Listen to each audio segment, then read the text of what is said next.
What's up, everybody? Brady Figuel here, coming at you with a review for the new Jinjer album, Duél, that was released yesterday, Friday, February 7th.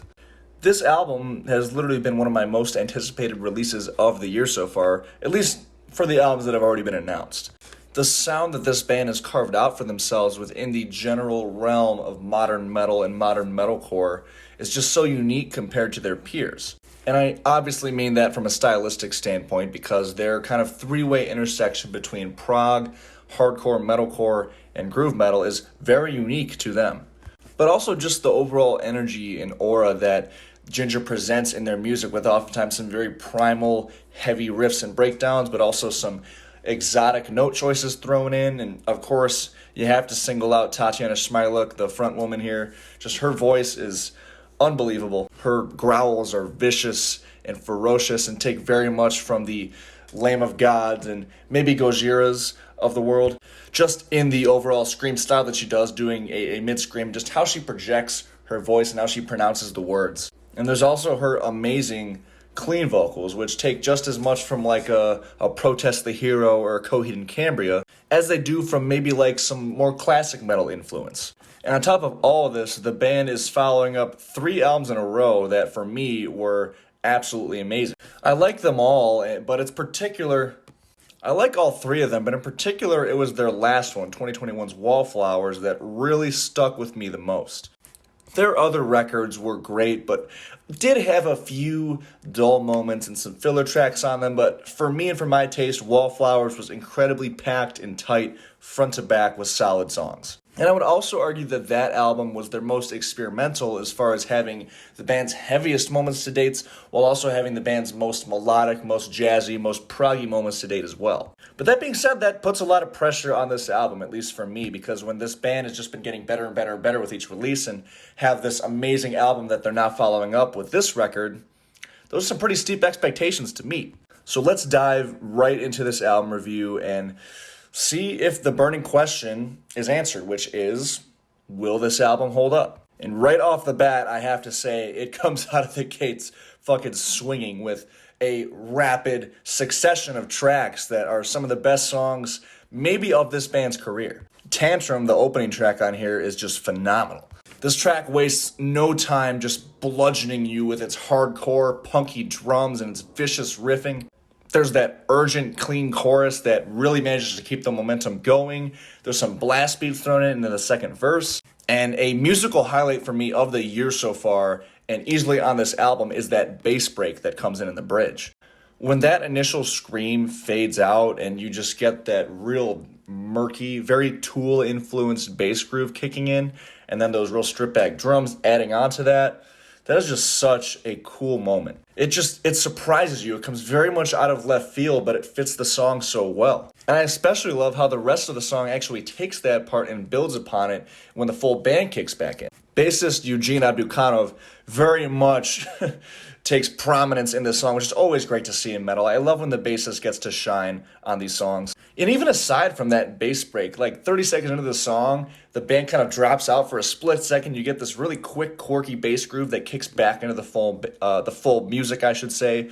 And after that bass break, the bass itself does really sit high up in the mix, but it does it to a point where it doesn't dominate. It doesn't feel like the bass is too heavy and drowning out the rest of the music. Rather, it just sounds very clear and audible in the mix. Next track, Hedonist, is another great song on this album. It kind of, once Tantrum really like knocks you off your feet and amps up the pace of this album, Hedonist kind of takes that and establishes more of a mid-tempo pace, but not in a way that really derails the momentum. It is, for the most part, dominated by Tatiana's mostly clean vocals, but there's also those real dissonant, bendy riffs that pop in and out of the song that I think are really cool and groovy. And the last, 45 seconds of this song really employs these crushing, militant breakdown grooves. And then track 3, Rogue, which is also one of the singles, very much kind of picks up where this song left off, but again, not in a way that makes it sound repetitive. Tatiana does a lot more screams on this song than on the previous track, and this song, without question, has my favorite breakdown on the album. Kicks in right at the 2:36 mark, and it's one of those breakdowns that, despite being very oddly timed and a bit jolting, it just grooves so hard. It's very hard to strike that balance, and Jinjer does it really well on this track and on this particular part. And then the fourth track, Tumbleweed, on here is where they kind of slow things down, but immediately keep things interesting with some polyrhythms going on in that first musical section, the intro of the song. It's very, very subtle, but musicians pick it apart, you'll notice. Like, the drums in this song are very much in that triplet feel and carry much of like a fast 6/8 timing, but the guitars are playing just a straight up 4/4. I know to any non-musicians that sounds a little gibberish, so basically, if you feel a little bit jolted or jarred by like the intro of the song and feel like things are a little bit wonky sounding, that's why. For me personally, as a music nerd and someone who loves odd time signatures in songs, I love shit like this. And the rest of the song is just as good. Some of these guitar parts and these riffs have such like a churn to them that almost brings in subtle elements of maybe like blues.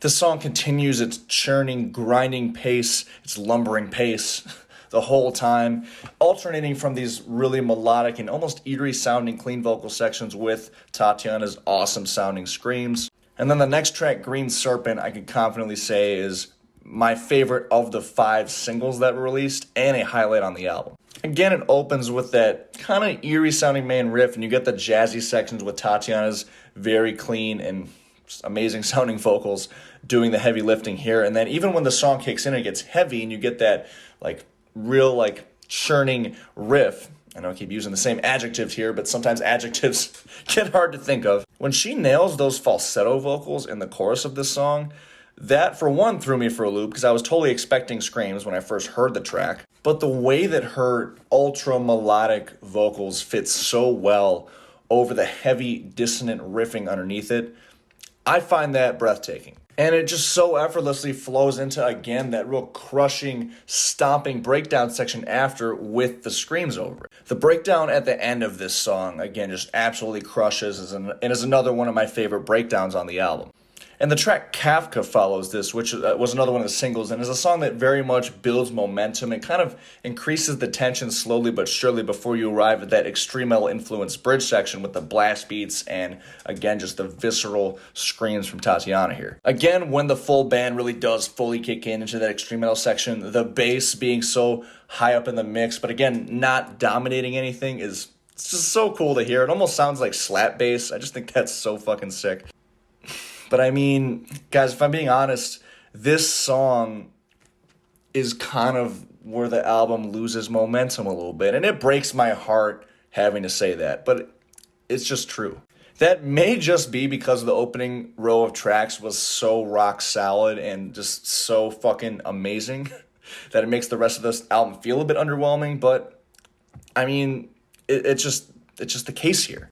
There are no songs on this album that are outright bad. Just from this point on, though, I find that not really many of the songs add something new to the album as a whole. There are still some pretty cool individual parts on these tracks, but they're just not enough to really continue the momentum that this album has established so far. Like, Dark Bile is fine, but the ideas presented in this song are just already presented in more interesting ways at this point in the album. And as a result, it feels like that spark and that crackling energy that the opening array of tracks established kind of just tapers off.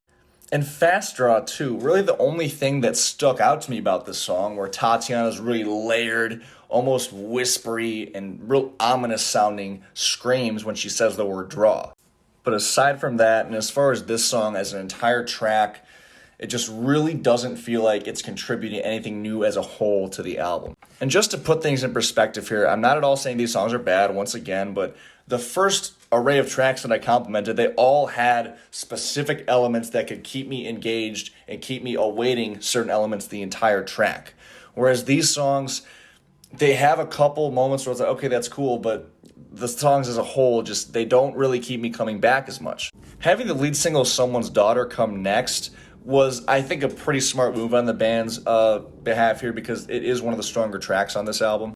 Tatiana's vocals do really shine again on this track, as they do on the whole album, but especially on the intro here when her clean vocals just sound so smooth and pristine. And the breakdown of the song is great, how it kind of just ascends until it just crashes into those really chunky gent riffs. There's another really proggy breakdown on this song, just definitely a bit of a step up as far as this album's quality in the second half, but I'm not really sure if it's enough to save the second half of the album.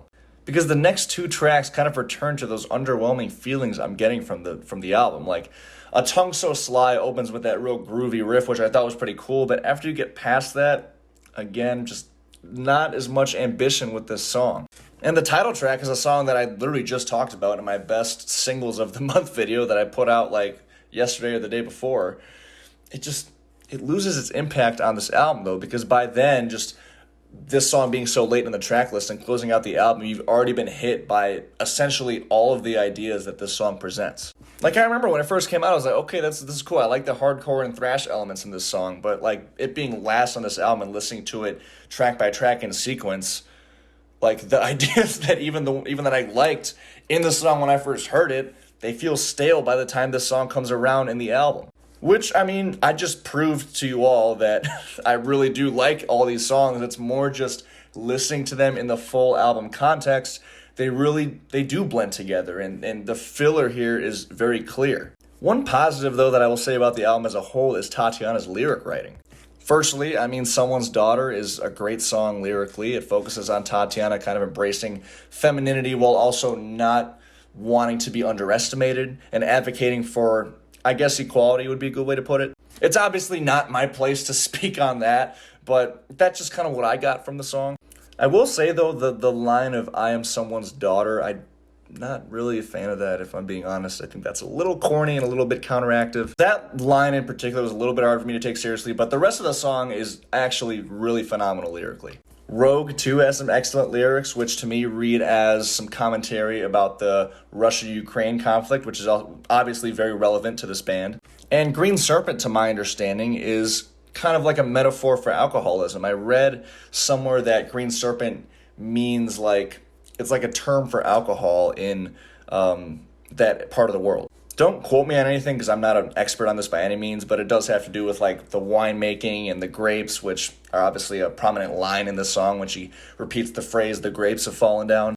But yeah, overall, very, very inspired lyrics from Tatiana on this song. Clever word choice, and I can honestly say that for the whole album, at least from what I can hear, because not all the lyrics are available yet. And overall, even though I do find this album to be very, very front-loaded, this is still an enjoyable listen. There's nothing bad on here by any means. If you're a hardcore fan of this band, you are definitely going to enjoy this album. For me, though, I was hoping for a little bit more exploration, a little bit more experimentation, and I would encourage the band on their next album to really push the boundaries even more. Like, why not go for a full-on death metal or even like black metal assault for a track on the next album? Or go the opposite way and do a full-on ballad, like a jazzy, proggy ballad with Tatiana's clean vocals and her falsetto vocals, which sound awesome on this album, doing some heavy lifting there. I think either of those directions would be awesome and add a lot to the album. But as far as this album goes, I'm going to score this album a 24 out of 30.